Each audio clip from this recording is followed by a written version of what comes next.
Simple हम बात कर रहे थे एंट्रीज की, ठीक है। Normally purchase, sale, payment, receipt तो मैं अच्छे से आ गया। अब हम बात कर रहे हैं एडजस्टमेंट एंट्री। अब एडजस्टमेंट एंट्री क्या होती है पहले वो समझो, ठीक है।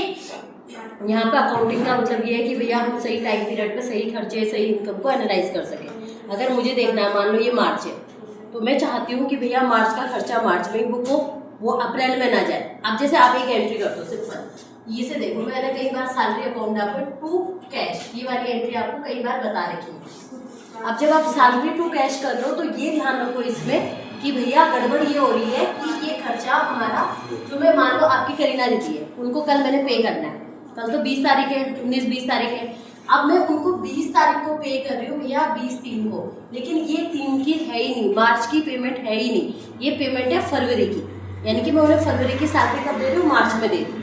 तो इससे गड़बड़ क्या हो रहा है पहले ध्यान से समझना। ये खर्चा जो सैलरी आप ये मार्च में बुक करो एक्चुअल में मार्च की है ही नहीं, ये तो कब की है, फरवरी की। गड़बड़ हो गई तो ये फरवरी का खर्चा आपका मार्च में उतर गया, आराम से यहीं पे से गड़बड़। हम चाहते हैं कि भैया खर्चा फरवरी में ही उतरे और पेमेंट मार्च में ही हो, तो इसके लिए हम कुछ एडजस्टमेंट एंट्रीज करते हैं जिन्हें एक्यूरेल बेस अकाउंटिंग का पार्ट माना जाता है। अगर तुमने वहाँ पे नोट्स में बनाया होगा तो कैश बेस अकाउंटिंग और एक्यूरेल बेस अकाउंटिंग बनाए। अब ये कैश बेस अकाउंटिंग क्या होता है पहले वो समझो, और एक्यूरेल बेस अकाउंटिंग क्या होता है वो समझो। जब हम कैश बेस अकाउंटिंग की बात करते हैं तो कैश बेस अकाउंटिंग आपका, जैसे मैंने बुक कीपिंग बताया कि भैया पैसा आ रहा है तो रिकॉर्ड करो, पैसा जा रहा है तो रिकॉर्ड करो, अदरवाइज मत करो। लेकिन जब एक्यूरेल बेस अकाउंटिंग की बात करते हो तो वहाँ पे कुछ ऐसी एंट्रीज एडजस्टमेंट वाली मारेंगे जो एक्चुअल में हुई नहीं। जैसे मैं कह रही हूँ कि भैया 30 आपका 29 फैब जो भी है उस दिन हमें एक एंट्री करनी है, क्योंकि खर्चा तो फरवरी में बुक करना है, समझ रहे हो। तो लेकिन फरवरी में ये खर्चा बुक करना, लेकिन फरवरी में पे किया नहीं, तो हम इसके लिए एडजस्टमेंट एंट्रीज का सहारा लेंगे। क्लियर है। अब शुरू करते हैं एडजस्टमेंट एंट्री का पहला जो पार्ट है वो था आउटस्टैंडिंग। क्या था, आउटस्टैंडिंग एक्सपेंसेस। अब ये आउटस्टैंडिंग एक्सपेंसेस क्या होते हैं, इसका मतलब डायरेक्ट होता है ड्यू बट नॉट पेड। क्या होता है, due but not paid, not paid. इसका मतलब कि देना है लेकिन अभी दिया नहीं है। ड्यू बट नॉट पेड का सिंपल मतलब है देना है लेकिन अभी दिया नहीं है। जैसे एग्जाम्पल अभी वही सैलरी वाले का लेते हैं, पहली एंट्री हम करेंगे सैलरी वाले की, मान के चलो 29/2 को। यहाँ पे मैंने फरवरी में सैलरी पे करनी थी, तो मुझे एंट्री करनी थी salary account debit to cash, यही तो करनी थी ना सैलरी टू कैश।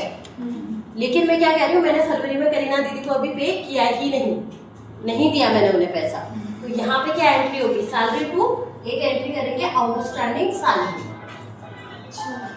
समझ आया, पेमेंट की जगह पे, पैसों की जगह पे आउटस्टैंडिंग को खड़ा कर दिया। अब आपने यहाँ पे बैलेंस दिखाना है, जैसे मान लो 1000 रुपये, समझ आया। यानी कि आप एडजस्टमेंट एंट्री में ये वाली एंट्री करोगे, आउटस्टैंडिंग को खड़ा करोगे।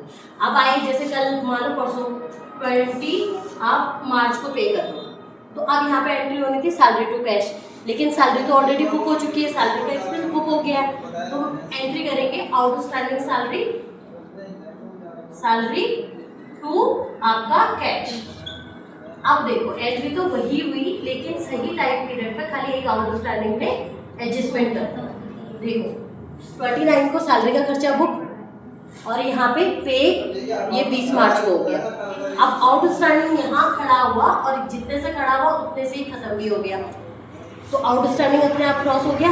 एंट्री बनी वही salary account debit to cash, लेकिन फायदा ये कि भैया सही टाइम पीरियड पे सही सैलरी आपकी बुक हो चुकी है, और जिस दिन गई उस दिन का भी दिखा दिया, और जिस दिन आया आपकी सैलरी ड्यू हुई उस टाइम पे भी दिखा दिया, तो खर्चा फरवरी में बुक हो गया और मार्च में पेड भी हो गया।